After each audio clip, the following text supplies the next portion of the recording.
préoccupations. Guéris ceux qui ont besoin de guérison. Restaure ceux qui ont besoin de restauration. Renouvelle leur foi.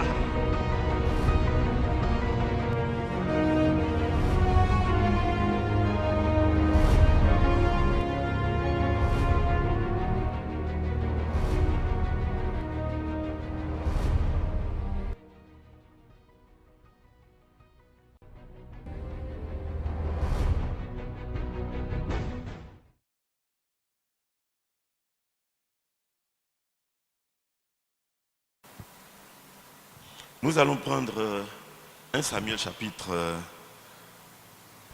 26, je crois. 1 Samuel chapitre 26, nous allons lire l'histoire. C'est important de voir David. Nous allons comprendre quelque chose. Mais David dit à Abishai, ne le détruis pas, car qui pourrait impunément porter la main sur loin de l'Éternel. Et David dit, l'Éternel est vivant. C'est à l'Éternel seul à le frapper, soit que son jour vienne et qu'il meure, soit qu'il descende sur un champ de bataille et qu'il périsse. C'était une prophétie. Loin de moi par l'Éternel de porter la main sur loin de l'Éternel. Prends seulement la lance qui est à son chevet avec la cruche d'eau et allons-nous-en. Amen. Dans une autre version, voilà ce qu'ils ont écrit et je voudrais lire cette version. Ne le fais pas périr. Qui pourrait en toute innocence porter la main sur le Messie de l'Éternel? Une version anglaise. C'est à l'Éternel seul de le frapper, soit que son jour vienne et qu'il meure, soit qu'il descende au combat et qu'il y périsse. Que l'Éternel me garde de porter la main sur le Messie de l'Éternel. Amen.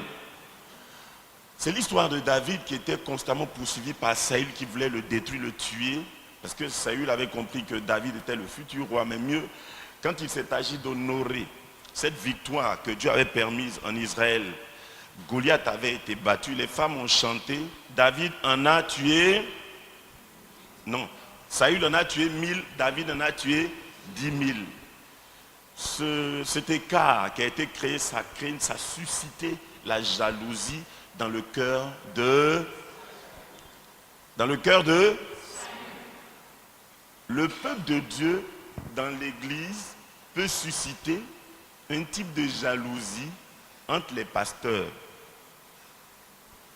Leur façon de faire, leurs attitudes, leurs paroles, ça peut créer une forme de jalousie si les gens sont immatures. Alléluia. Si les pasteurs sont immatures, ça peut créer une jalousie. Amen. Et lorsque ces choses ont été faites, Saül est tombé sous le poids de la jalousie. Il a gardé rancune et il a décidé de détruire David. Il va poursuivre David dans les champs, sur les montagnes, dans les vallées. Il va veiller à le détruire. David aura l'opportunité de tuer Saül la première fois. Il ne va pas le faire. La deuxième fois, c'était dans la caverne. David encore va refuser de porter la main sur loin de l'Éternel. Pourquoi? Le Messie de l'Éternel. David venait de prouver la pureté de son cœur. La pureté du cœur. La puissance du pardon. Quand on parle de la puissance du pardon, on parle de la pureté du cœur. C'est une capacité que le cœur a à poursuivre la volonté manifeste de Dieu, quelles que soient les circonstances et les événements, à vivre selon le plan manifeste de la volonté souveraine de Dieu. David venait de prouver la pureté de son cœur. Il a pardonné à Saül. Il ne peut pas. C'est loin de l'Éternel. Ça, non, c'est mon père. Et dans la caverne, il a crié, mon père. Et Saül a commencé à pleurer. Saül va pour le tuer, lui il appelle mon père.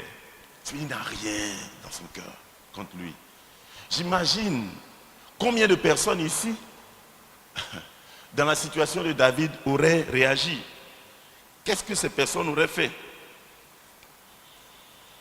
Quand ils auront l'occasion de trancher la tête à leur ennemi, de faire quelque chose à l'ennemi, qu'est-ce que tu aurais fait, mon frère, ma soeur, si tu étais à la place de David? qu'est-ce que tu aurais fait? Combien de personnes aujourd'hui où je parle, combien de personnes ont le cœur de David? Un cœur comme celui-ci. Vous savez, quand vous pardonnez dans la foi, on vous prend pour quelqu'un qui est bête. Ceux qui croient qu'ils ont l'onction, ils ont l'appel, ils sont intelligents. Et souvent parce que vous pardonnez, vous êtes aimant, ils veulent vous écraser. Même si c'est des petits, ils veulent marcher sur vous, ils pensent qu'ils vivent. Alors qu'ils ont déraillé dans la foi. Quand vous pardonnez, on a l'impression que vous mentez de tact. Vous n'êtes pas trop intelligent. Les gens préfèrent se braquer pour montrer qu'ils sont forts et que leur boulot ne les pousse qu'à la mort. Ça c'est quoi? Boulot. La mort. La chair. Ce que j'apprends à faire dans le secret, c'est que Dieu, chaque jour, travaille sur mon cœur. Si vous avez un cœur repentant, aimant, ce à quoi Dieu vous a appelé, cette destinée-là rentrera certainement dans son accomplissement. C'est comme ça. Dieu n'exauce pas le pécheur. Non.